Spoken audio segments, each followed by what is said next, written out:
Hi everyone, my name is William, and today, well a few days ago, the Life is Strange YouTube channel released a video entitled Chloe and Rachel, which is linked down below. This video talks about the relationship between Chloe and Rachel and tries to emphasize the fact that they are both complex characters with their own flaws and shortcomings, which they try to address together. Now, I really wasn't going to make a video on this video, mainly because this developer diary doesn't really go into too much detail about anything. It really just talks about the characters and before the storm and gives us a small insight into what they're feeling, but it's information we already know. There are one or two small things in there that I thought were worth bringing up, so here we are.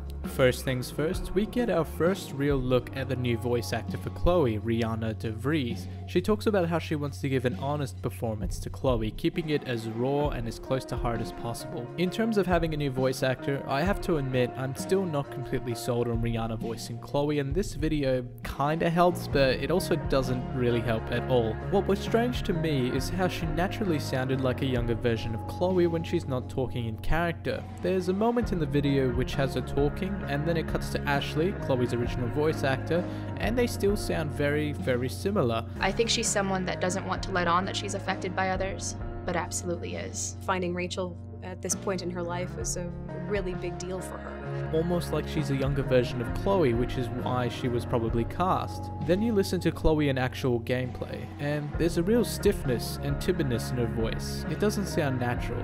I've heard that actors are moody, but wow, Rachel. Like she's forcing herself to sound more like Ashley than she needs to be, because she already sounds like a younger version of Ashley. Maybe this was intentional to showcase a different Chloe, but I fear they may be going in the wrong direction. Still, I'm not completely turned off Rihanna either, and I want to reserve full judgment until we get to play episode 1. Speaking of voices, we finally hear our favorite self-proclaimed detective, David Madsen, who also sounds like he has a different voice actor. Could actually be good at this if you lost the attitude.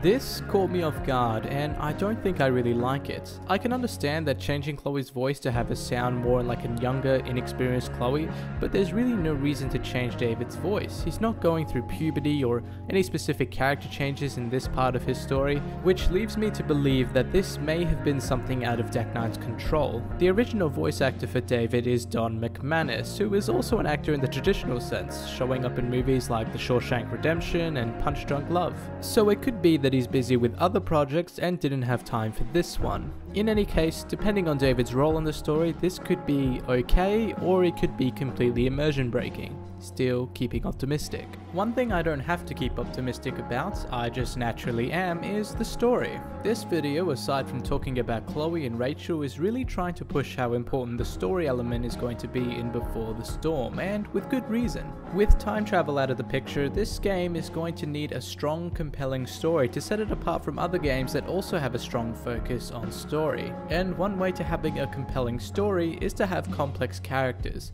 Someone who isn't just a blank android who does stuff because plot. They should be reactionary and diverse and flawed. I am generalizing, and there's a lot more that goes into making a good story, but at the very least this seems to be understood by the main people at Deck Nine Games. And that's about it. Like I said before, there wasn't really too much we can gather from this video. I was going to expand on Chloe a bit, but just watching the video itself is enough to gather on what's going on. It almost feels like this video was supposed to be cut with the original Return to Arcadia Bay, but then they decided to hold off on showing Rihanna right away and maybe let it sink in for a while that Chloe was going to have a different voice actor, slowly rather than straight away. But then that sort of feels like a conspiracy theory, and maybe I'm just reading a little too much into it. In any case, thank you for watching this video, and if you are new to this channel, maybe check out my other in-depth videos that gives a better representation to the kind of content I actually like to upload. Until then, have a good day, and I hope to see you soon.